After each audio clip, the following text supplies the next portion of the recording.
Douleur intime, chapitre 1. C'était le 13 avril. Ce soir-là, M. Botiga rentrait chez lui plus tard que d'habitude. Il devait achever l'inventaire du magasin avant le début du deuxième trimestre. L'entreprise pharmaceutique qui l'employait se trouvait au cœur de la zone industrielle de Dumas, à une trentaine de kilomètres de son domicile. Ce jour-là, quand il quitta le bureau, il était 22 heures. Il décida de passer par les ruelles détournées pour rentrer chez lui. Il roulait doucement. Il longea la clôture du jardin public. Des aboiements d'une meute de chiens le firent sursauter. Soudain, le moteur de la voiture occulta, puis elle s'arrêta. M. Botiga éteignit les phares et pesta contre cette panne. Au moment où il s'apprêtait à descendre du véhicule, il aperçut des silhouettes par petits groupes se dessiner sous les arbres. Il resta assis dans la voiture. « Qui sont ces gens et que font-ils là à pareille heure ?» se demanda-t-il. Peu après, il se résolut à descendre de la voiture. Il monta les vitres et condamna les portières. Il pouvait faire le reste du chemin à pied. Son domicile n'était plus trop loin. Botiga marchait à pas vifs et accélérés. Un peu plus loin, il remarqua d'autres mouvements suspects de gens dans la pénombre. Il eut l'impression que ces gens étaient armés et se déplaçaient par petits groupes. Monsieur Botiga accéléra ses pas. Il lui restait environ 1 kilomètre à parcourir. Il jeta par moments des coups d'œil à gauche et à droite pour ne pas se laisser surprendre par un kidam. Soudain, un coup de feu retentit. Botiga Samuel se jeta par terre. Quelques secondes plus tard, un autre coup de feu déchira à son tour le silence de la nuit. Il fut suivi par des rafales de fusils en même temps à plusieurs endroits distincts de la ville. Au moment où Botiga se releva, 3 hommes armés le prirent en chasse. Il se mit à courir de toutes ses forces. Il courut sans se retourner. Arrivé devant sa maison, il donna de violents coups à la porte et hurla le nom de son épouse. Dès qu'elle lui ouvrit, il s'engouffra dans la maison et referma la porte aussitôt derrière lui. Botiga Samuel était trempé de sueur et ses vêtements tachés de boue. Il haletait bruyamment. « Samuel, que s'est-il passé ?» lui demanda son épouse toute inquiète. L'homme se laissa tomber de tout son long. Sa femme s'assit à ses côtés et se lamentait. Il respirait toujours profondément. Il s'adossa au mur pour répandre ses esprits, puis il dit « Ma chérie, je ne sais pas ce qui se passe, mais j'ai le sentiment que des hommes armés occupent des endroits stratégiques de la ville. Il y en a 3 qui m'ont vu et qui ont commencé à me poursuivre. J'ai dû utiliser toutes mes dernières ressources pour leur échapper. »« Mon Dieu !» s'exclama-t-elle. « Oui, Jackie, il me semble que quelque chose de grave se prépare. » Au loin, les coups de feu se firent plus violents. Les enfants de Botiga, Mira et Kevin, se réveillèrent en pleurs. Kevin, le cadet de la famille, âgé seulement de 5 ans, était terrifié. Il pleurait à chaudes larmes. Sa maman se précipita dans la chambre pour le calmer. Les coups de feu et les bruits fracassants qui les accompagnaient résonnaient si fort qu'on croyait qu'ils provenaient d'une des maisons voisines. Madame Botiga invita ses enfants dans sa chambre et les coucha dans son lit. Mira, la petite aînée de 8 ans, souffrait d'une forte fièvre subite. Sa mère s'employa à lui donner des cachets pour la faire baisser. Le père, quant à lui, restait silencieux. Il se posait 1001 questions à propos de ce qui se passait dehors. Il avait fini par comprendre que la situation était très grave vu l'ampleur des tirs et la puissance des armes. Madame Botiga, tétanisée par la peur, était assise à même le sol. Elle veillait sur les enfants qui pouvaient se réveiller d'un moment à l'autre et se remettre à pleurer. À l'aube, les tirs se calmaient. Samuel Botiga n'avait pas réussi à fermer l'œil de la nuit. Il se leva le premier et resta assis pendant un moment sur le rebord du lit, puis il se traîna lourdement jusqu'au salon. Il en revint quelques instants plus tard avec son petit poste de transistor. Il alluma et capta la fréquence de la radio urbaine. La radio diffusait en boucle des informations sur la situation du pays. Il s'agit d'une rébellion. Une rébellion, s'exclamèrent en chœur Botiga et son épouse. Ils avaient étouffé leur stupeur de peur qu'on les entende du dehors. Madame Botiga tremblait de peur. « Qu'allons-nous faire? Comment allons-nous sortir de cette ville ?» se demanda-t-elle en pleurs. Il était 6 heures et quand Botiga ordonna à son épouse de faire les valises. Il devait quitter la ville au plus tard avec le juste nécessaire. Oui, tu as certainement raison, Samuel, mais comment comptes-tu réussir à nous faire sortir de la ville? Comment allons-nous traverser tout Dumas du nord au sud, sans prendre le risque de nous faire tirer dessus? Interrogea-t-elle angoissée. Elle se mit à pleurer en serrant ses enfants contre elle. Son époux la serra lui aussi dans ses bras pour essayer de la réconforter. « Tu as raison, chérie. Nous allons encore rester cachés ici en attendant que la situation se calme totalement. Pendant ce temps, je vais chercher à joindre Monsieur Pascal, mon patron. Il pourrait certainement nous aider à quitter la ville. » Botiga Samuel avait de bons rapports avec son patron. Il s'entendait également très bien avec l'ensemble de ses collègues de la firme pharmaceutique où il travaillait. Il était aussi d'abord délégué médical avant de devenir responsable des ventes. À présent, même à la retraite, il s'occupait d'approvisionner certaines villes en produits pharmaceutiques. Sensible aux problèmes des autres, il n'hésitait pas à offrir des médicaments à ses voisins du quartier qui en avaient besoin et qui n'avaient pas les moyens de s'en procurer. Il était aimable, compréhensif, mais d'un caractère incorruptible. On lui connaissait un défaut. Il revenait difficilement sur ses décisions. Grand, robuste, avec une démarche rigoureuse, Botiga Samuel ne faisait pourtant pas son âge et paraissait toujours jeune malgré ses cheveux grisonnants. Il adorait son épouse et ses enfants qui le lui rendaient bien. Madame Botiga était ravissante, était assistante de direction. Elle travaillait à la direction des impôts de Duna. C'est une femme de caractère. À la maison, il lui semblait arriver de taper du poing sur la table quand il le fallait. Elle n'hésitait pas non plus à administrer une bonne correction à ses enfants. Mira et Kevin, lorsque ceux-ci ne faisaient pas leur devoir ou quand ils lui désobéissaient.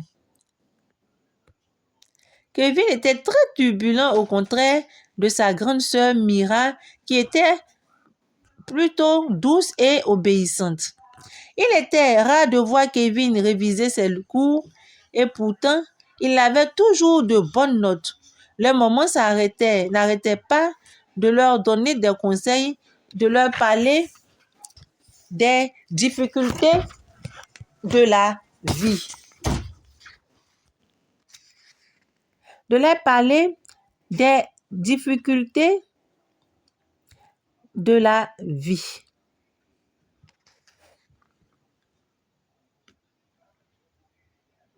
Surtout, de leur dire que le meilleur héritage qu'un parent puisse laisser à son enfant, c'est son éducation.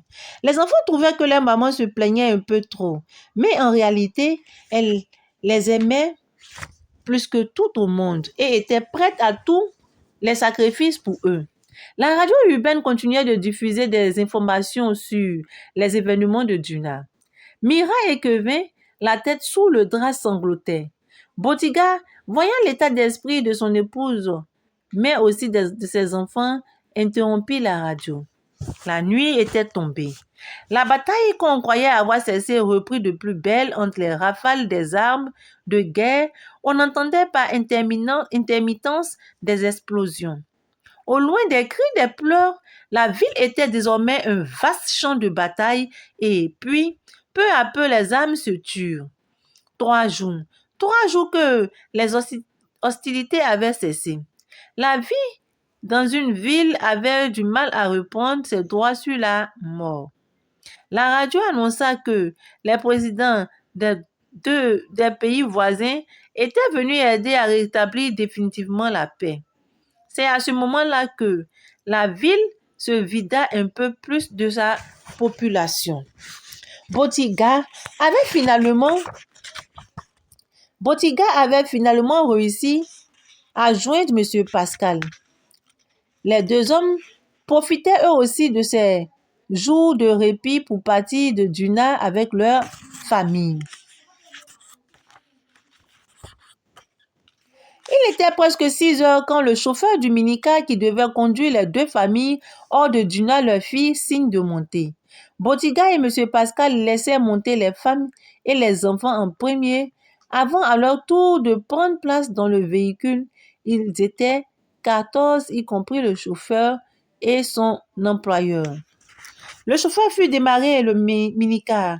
Le véhicule traversa à vive allure la ville en ruine. Aux abords des rues, des corps sans vie gisaient çà et là. Des centaines de douilles et de gros impacts de balles sur les murs des maisons témoignaient de la portée des combats. Tous les commerces avaient été pillés et saccagés. Le feu des maisons incendiées était encore visible. Sur la grande voie, c'étaient de longues files indiennes de gens meurtris qui fuyaient Duna. Il y avait des hommes avec les bébés sur le dos, de nombreux enfants qui n'en pouvaient plus de marcher et les femmes dont certaines enceintes étaient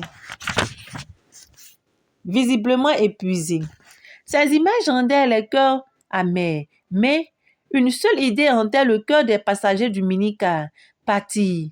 Après presque 1 heure de route, le minicar traversait à présent une zone forestière. La chaleur était intense et étouffante. La peur continuait de se lire sur leur visage.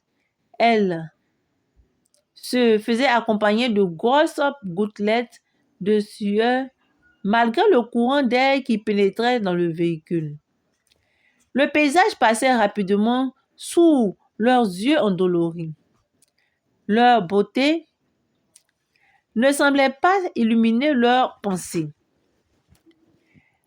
Le chauffeur appuyait à fond sur l'accélérateur, n'ayant que rarement d'autres véhicules à dépasser.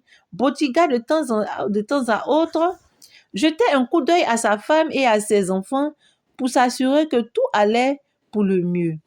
Soudain, à 500 mètres devant eux, 5 hommes à la mine patibulaire sortis de nulle part. Décidément, sortis de nulle part.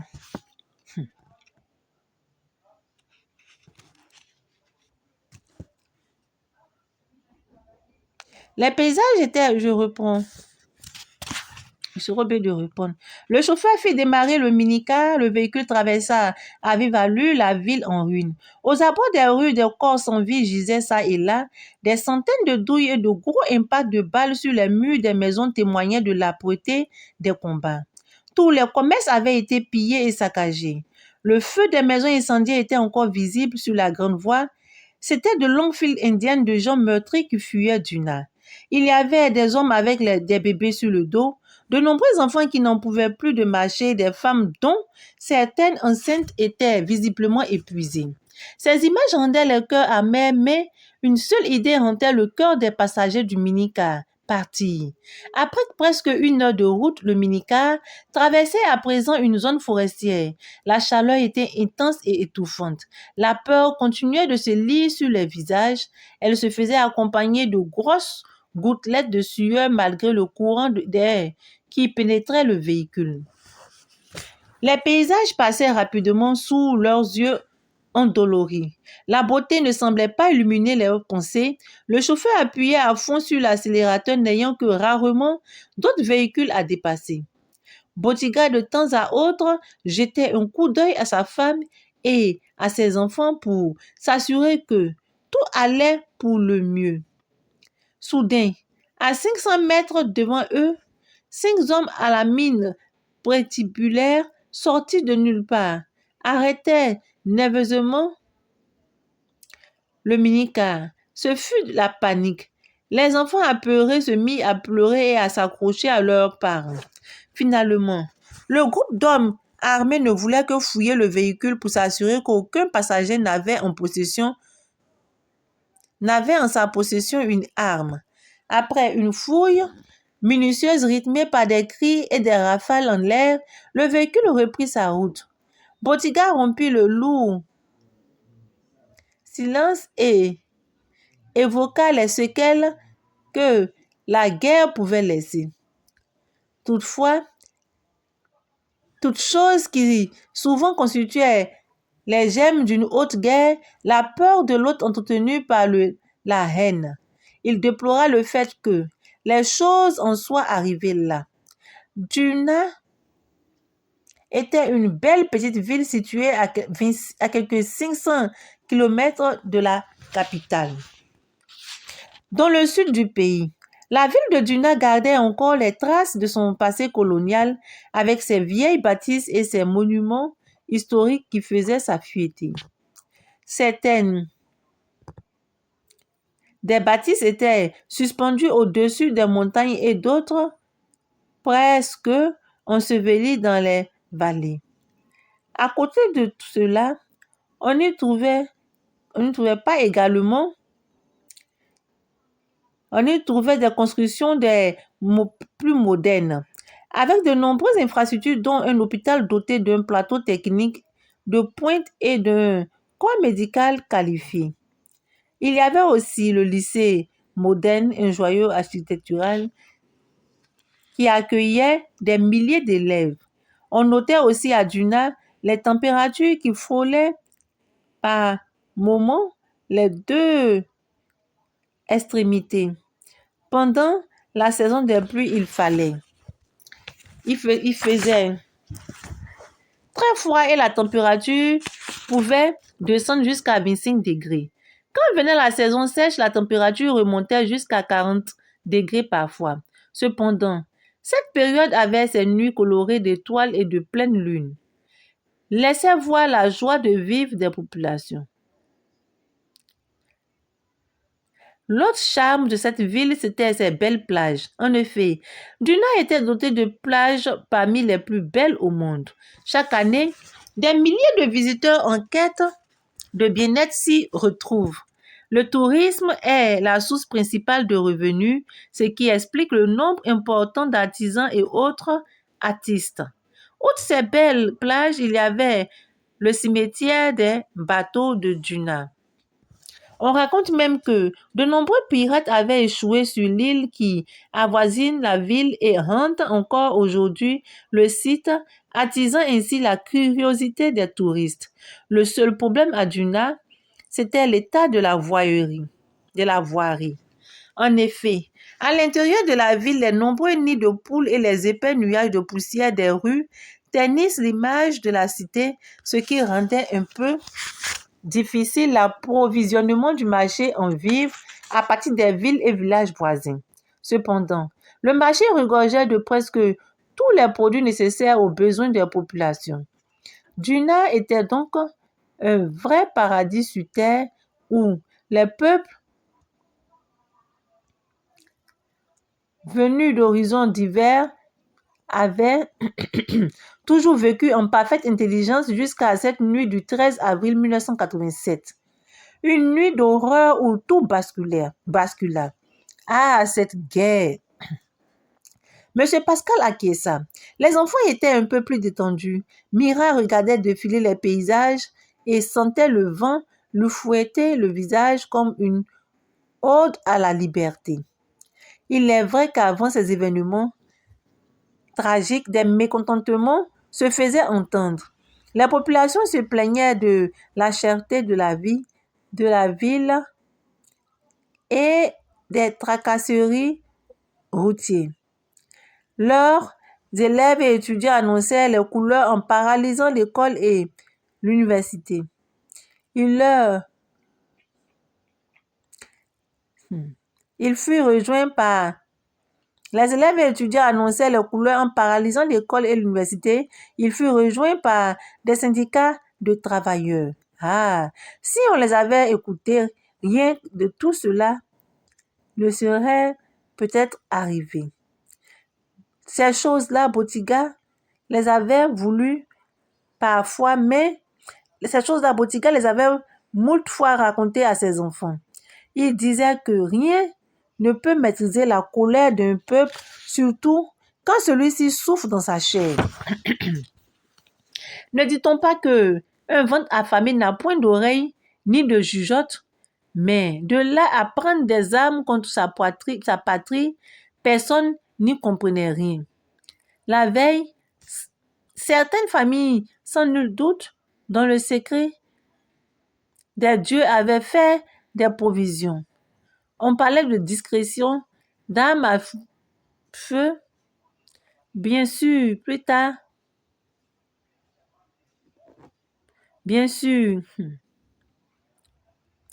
Plus tard, Samuel Botiga expliqua à sa fille que l'année d'avant, le ministre de la Sécurité intérieure avait fait venir plus de familles jeunes gens de sa région. Il avait fait venir plus de 1000 jeunes gens de sa région pour les inscrire soit à l'école de police, soit à l'école de gendarmerie. Ah, cette guerre! Qu'avons-nous fait pour la mériter? Ah, cette guerre, cette sale guerre, que d'horreur! Des villages recomposés, des familles déchirées, les fondements de la République chamboulés, nuit cauchemardesque. Ainsi s'achève notre chapitre 1. Ce roman-là, pour le premier chapitre, retrace vraiment ce que la Côte d'Ivoire a vécu il y a de cela 10 ans.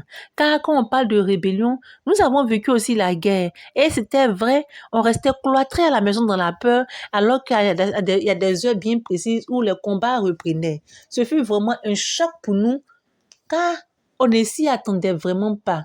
On n'avait pas pu comprendre, on n'a pas pu se dire, on ne savait pas que la Côte d'Ivoire allait sombrer jusqu'à descendre plus bas que terre. Oui, la rébellion. Alors, en lisant ce premier chapitre, je me souviens encore de cette histoire de rébellion. Comment vous avez lutté pour nous afin que nous puissions utiliser ce que nous utilisons présentement. Tout ce qui s'est passé durant toute cette guerre, cette crise en Côte d'Ivoire. Et lire ce chapitre-là me replonge encore dans ce que nous avons vécu. Eh bien, oui, il y a eu des meurtres par-ci et là. On ne pouvait pas faire 2 pas sans voir quelqu'un tomber. Oui, il y a eu des gens qui ont quitté la ville d'Abidjan. Mais tout ça est encore derrière nous. Et vous, qu'avez-vous pensé? Comment vous êtes senti en lisant le chapitre 1? Comme moi aussi, en vous souvenant de ce que nous avons pu traverser lors de ces différentes crises. Sur ce, je vous dis bye!